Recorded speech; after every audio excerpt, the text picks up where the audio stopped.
Is nowadays we're using 12-tone system, right? Yeah, most of the time, yeah. Most of the time. And several people are experimenting the microtonal or like in Saudi Arabia, that kind of area. Yeah. Doing microtonal things. Yeah.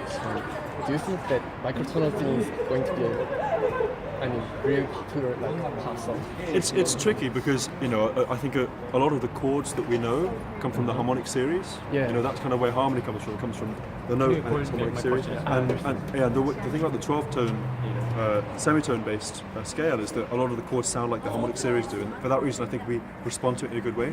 However, I think that using microtones, there's amazing ways you can navigate between a consonant chord and another consonant chord. You can go like Not this. the harmony, but just a note.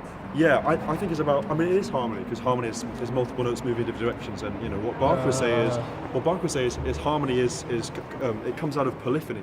So when more than one note is moving in a direction, that's how harmony is created, and that's how harmony was originally created, by polyphony. So. I believe that using microtones, if it's necessary to, you can navigate from one sound to another sound in a consonant way by using all sorts of weird like microtonal alchemy sort of thing.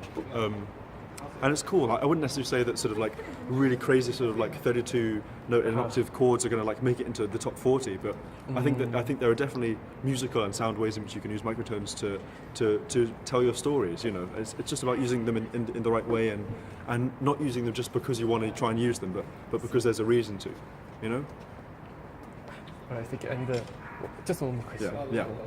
I heard that your mother had taught you music like.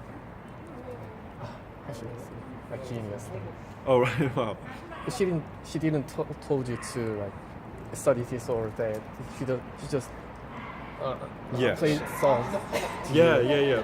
I was never forced to do anything. I was never told to practice or I have to do this or you have to do this or bribed or anything like that. I was just encouraged to be myself, And I've always loved music and I've always loved language and expressing it. So for me, it felt natural just to do a lot of that. And I feel really lucky to have a family who understand that in order to make a language, you have to have time for it to form.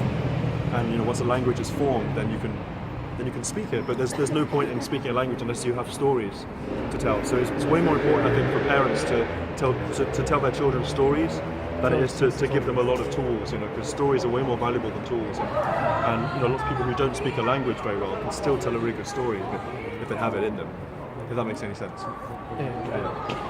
Can you give me any advice for educating young child? Try not to project your own world too much. Try and listen twice as much as you speak. That's why we have 2 ears and 1 mouth. Listen twice as much as you speak, because you're going to learn as much from them as they are from you.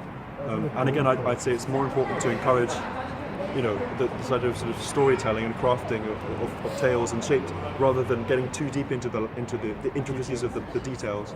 And if you can balance the left and right brain of the learning, then someone's going to be fully equipped. But most of learning these days is very much left brain. It's all about getting things right. But there are many things, including music and language, where being right is not what's valuable. It's more to do with being true to oneself. And true and right is very different, if that makes sense. Yeah. Thank you for nice. Absolutely. sharing. Cheers. Time. All right. See you guys. Bye. Jacob, can I have the picture first? Yes, I'm sure.